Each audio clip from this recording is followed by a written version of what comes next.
It's been a crazy week for Nintendo fans. It's been a week full of highs and lows, romance and heartbreak, betrayal and passion, but most importantly, we got some crazy rumors and leaks for the Switch 2. Now, I know, you're all probably sick of hearing them by now, and to be honest, so am I. Nintendo hasn't been super duper active for a while, so people like to fill that void with poorly made rumors about Nintendo's next console. The rumors were bad enough at the beginning of the year, but once Furukawa said the Switch 2 would be announced by the end of their fiscal year, those annoying rumors just kept on coming. These rumors I'm going to be talking about are different though. We likely got not only our first look at the console, but potential reveal and release windows, as well as some serious insight into Nintendo's actions over the past year and going ahead into the future. It all started with some accessory makers. Satisfy accidentally released the trailer for their new grip, the Zen Grip 2, which is designed specifically for Nintendo's next console. In the trailer, you can literally see the thing. Satisfy was quick to take down the trailer, but people managed to get some screenshots of it. Although the console is a bit blurry and hard to see in the trailer, it's still wild that this is the first look we're getting at the Switch 2. Some leaks have been much more deliberate though. D-Brand, a third-party accessory manufacturer, announced their new carrying case, the Kill Switch 2, which, once again, is designed specifically for the next Nintendo console. Not only did they do that though, but they showed off 3D renders of the case with renders of the Switch 2 inside. It's not like this was a happy little accident either. D-Brand's CEO confirmed that the 3D renders are based off of real scans of the actual hardware. That's insane! These leaks have taught us that the Switch 2 Joy-Cons will now be magnetically attached to the console, and there will be extra buttons on the back of each Joy-Con to remove them from the console. I think that this is actually an amazing idea. Right now, my Joy-Cons tend to wobble a bit when the console is in handheld mode.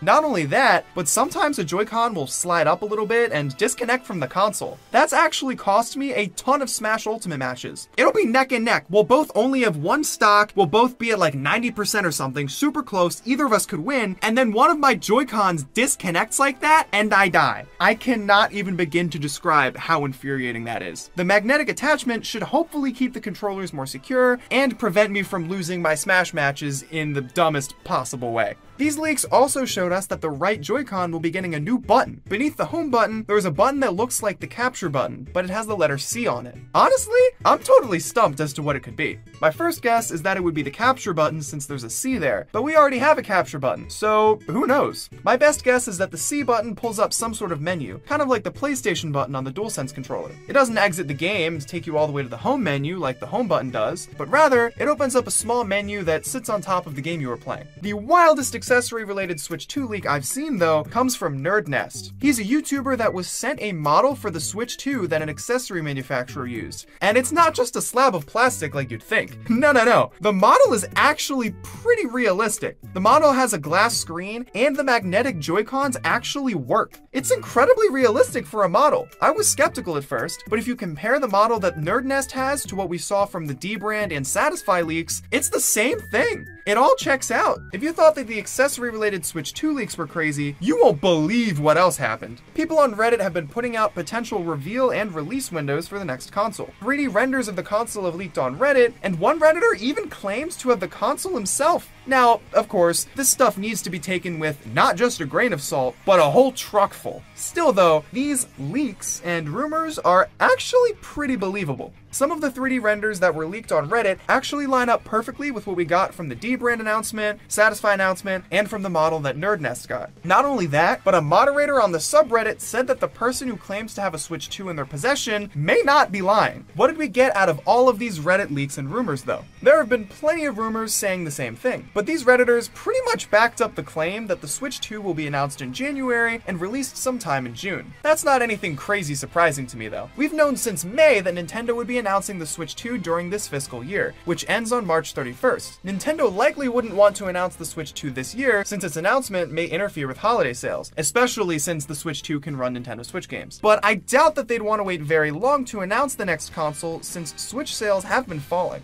That would make January the ideal time for Nintendo to announce the console. It also explains why Nintendo's release schedule has been pretty dry lately. It's obvious that Nintendo has been pouring more and more of their resources towards the development of games for the Switch 2, but it's still weird that we never got our usual September Direct. The upcoming games that we know about are mostly remasters and ports, and not that I'm complaining or anything, but that's not nearly as exciting as brand new games. And still, even for the stuff that we know about, there aren't that many games that we do know about on the horizon. It's looking pretty dry. If the console were to be announced in January, Nintendo would likely be announcing a handful of massive games with it. Think back to the Nintendo Switch reveal trailer. Although Nintendo never officially put out trailers for any of the games shown off during the Nintendo Switch reveal trailer, they revealed massive titles like Super Mario Odyssey and Splatoon 2. I think Nintendo is saving their Nintendo Direct for after they show off their next console and all of the games they're working on for it. Even the release timing of the Switch 2 makes sense. June is video game announcement season, so Nintendo could take perfect advantage of events like Summer Game Fest to garner hype for the console. The summer tends to be pretty dry when it comes to game releases, so Nintendo could use that to their advantage since there won't be many other releases to compete with.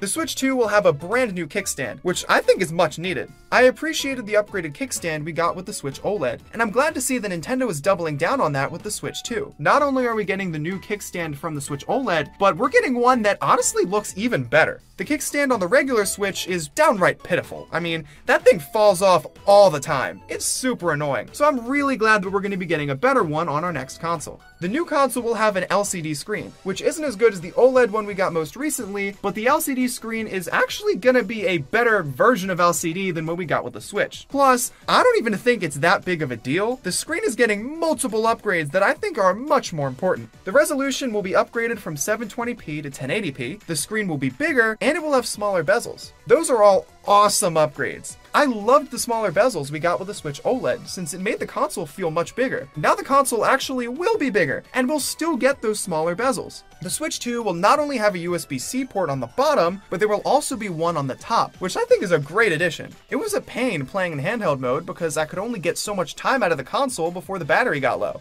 It's not like I could charge it while the console was standing up since the USB-C port was on the bottom of the console, and usually that would be resting on the table. It sounds like an incredibly niche and really uncommon issue, but you'd be surprised by how many times I ran into the problem. Now that we're getting a USB-C port on the top of the console, I won't have to worry about it. The Switch 2 will supposedly be using the same cartridges as the original Switch, which actually explains a lot of the legal trolling Nintendo has done this year. Furukawa recently confirmed that the new Nintendo console will be backwards compatible with Nintendo Switch games, which also explains why Nintendo has put so much effort into taking down emulators. If the Switch 2 is backwards compatible, that means that the way in which the console runs games is likely very similar to the Switch, which would mean that current emulators will likely be able to run Switch 2 games right off the bat. Plus, emulators kind of defeat the purpose of a Switch 2 anyway. The big draw of an emulator is that emulators like Ryujinx and Yuzu take the Switch games you own and upscale them to a better resolution and frame rate. Since the next Nintendo console will be backwards compatible and more powerful than the original Nintendo Switch, it'll have the exact same selling point as the emulators, with the only difference being that the emulators are free and the Switch 2 will cost hundreds of dollars. Why would someone pay top dollar for something they can just get for free on their computer? Of course, this isn't to say that I necessarily agree with Nintendo going after Yuzu and Ryujinx, but I think they're a lot more justified in their actions than we originally thought. It also explains why Nintendo has gone after the Mig Switch. In case you didn't know, the Mig Switch is a device shaped like a Switch cartridge that you can load up with games. Of course, Nintendo would go after the Mig Switch anyway, since it opens up the floodgates for piracy, but if the Switch 2 is going to have the same cartridges as the original Switch, it's an even bigger issue for Nintendo than we originally thought. A device like the Mig Switch would allow for the piracy of Switch 2 games on day one. That's a huge issue for Nintendo. All in all, it's an exciting time to be a Nintendo fan. The Switch has been an amazing console for Nintendo, one of my favorites, if not my favorite. I cannot wait to see what Nintendo does to try and top what they've already done with the Switch. It's gotten a bit annoying reading all these leaks and rumors, I get it, but I truly think these people are onto something. Regardless of whether or not any of these leaks end up being true, there's one thing we can take away from all of this. Where there's smoke, there's fire. The announcement is coming soon, everybody, and I cannot wait for when that day finally arrives.